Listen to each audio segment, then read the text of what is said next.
मेरा सवाल ये है कि भारतीय जनता पार्टी, हम मानते हैं कि बहुत पॉपुलर हो रही है, आपकी लोकसभा में सीटें बढ़ रही हैं, लेकिन फिर भी मुसलमान आपकी पार्टी के साथ नहीं जुड़ रहे।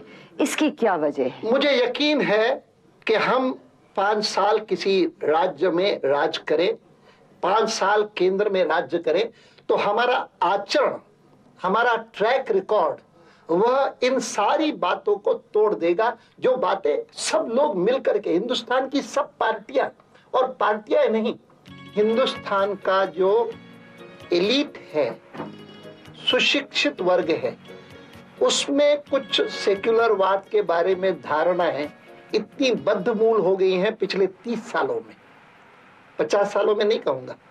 शुरू में एक ऐसा समय था जब कांग्रेस पार्टी में दोनों धाराएं थी। एक धारा जिसका प्रतिनिधित्व आज हम कर रहे हैं, और दूसरी धारा जिसका प्रतिनिधित्व पंडित नेहरू करते थे, मौलाना आजाद करते थे। दोनों धाराएं कोएग्जिस्ट करती थी। उसमें मैं जानता हूं कि जब गांधी जी गौरक्षा की बात करते थे, ऐसे लोग थे जिनको पसंद नहीं आता था, लेकिन वो मानते थे कि एक दृष्टिकोण है। वो रामराज्य की बात करते थे, मैं गर्व से मैं हिंदू कहता हूं अपने को, मैं सनातनी हिंदू हूं। ये बातें नहीं पसंद आती थी, लेकिन उसको कोई ये नहीं कहता था कि तुम सेक्युलरवाद नहीं रहे, तुम सांप्रदायवादी हो गए।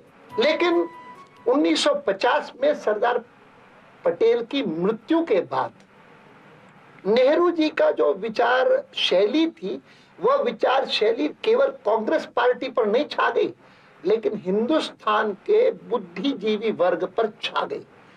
और फिर क्या हुआ कि धीरे धीरे करके जितनी वो धारणाएं थी, वो ऐसी रूढ़ हो गई, जिसको कहते हैं ना axiomatic truth, scriptural truth. Any departure from that is heresy.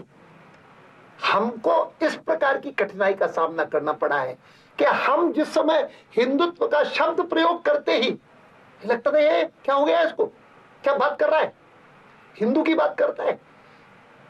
Hindustan में हम में से एक एक के अनेक आइडेंटिटीज हैं, लेकिन जिस समय वो अगर कहता है मैं हिंदू हूं, तो अपराधी बन जाता है। मैं मानता हूं कि भारतीय जनता पार्टी के असाधारण वृद्धि में ये एक बहुत बड़ा फैक्टर है, क्योंकि सर्वसाधारण हिंदू बहुत चोट खाए हुए हैं कि क्या मतलब है।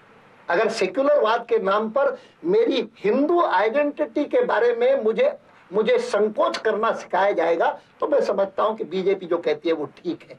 यद्यपि इन दिनों में कभी कभी ये नारा भी लगा कि जो हिंदू हित की बात करेगा वही देश पर राज करेगा।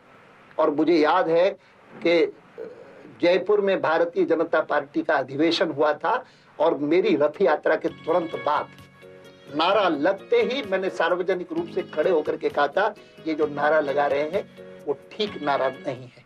Subscribe to watch full episode on classic Indian TV serials.